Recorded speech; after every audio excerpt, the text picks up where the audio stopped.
大家好，我是大琼，今天跟大家分享一个好吃的羊羔酸奶面包，除去了羊的腥味，吃起来非常松软，还有淡淡的酸奶香。准备400克高筋面粉，加入酵母、糖，再加入羊酸奶。我用的是这种浓稠的羊酸奶，羊酸奶的营养价值高，但是它腥味太大，买回来小朋友一口都不想吃，所以我就想着用它来给家里做点早餐包。再加入鸡蛋和牛奶，我们搅拌成面絮。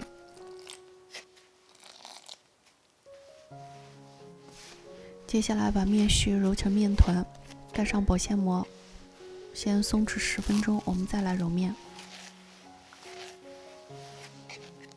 现在我们放入软化好的黄油，把黄油包到面团里面，我们再来慢慢的揉面。揉面也是一个考验耐心的过程，每个10分钟基本很难揉出薄膜。盆里的空间太小，很难施展，我们把它放到面板上，慢慢的揉搓。像洗衣服一样，我们把它搓成长条，然后再慢慢的卷起来，这样来回的搓。不想自己揉面的，可以用厨师机或者是面包机来揉面。不管是用了什么过程，只要是你揉出的面能出模，就说明已经成功了一半。取一小块面团，我们看一下，酸奶面包的出模度要求不是很高，能拉出这种薄膜就可以了，不需要拉出手模。揉好的面团盖上保鲜膜，我们放在温暖的环境中发酵大概1个小时，发酵至2倍大。我们搓一个孔看看，它没有回弹，就说明这个面已经发酵好了。我们先来进行排气。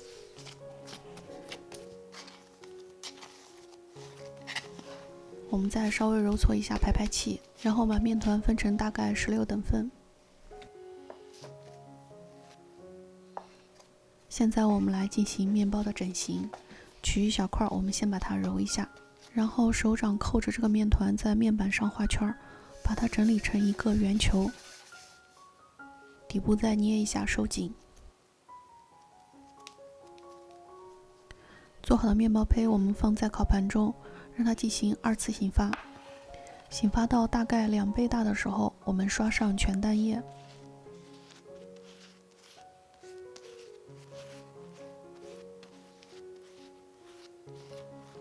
撒上一些白芝麻，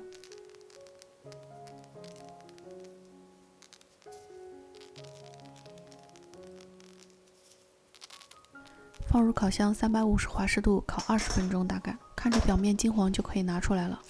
再刷上一层融化的黄油，颜色非常鲜亮，吃起来也会有黄油的香味。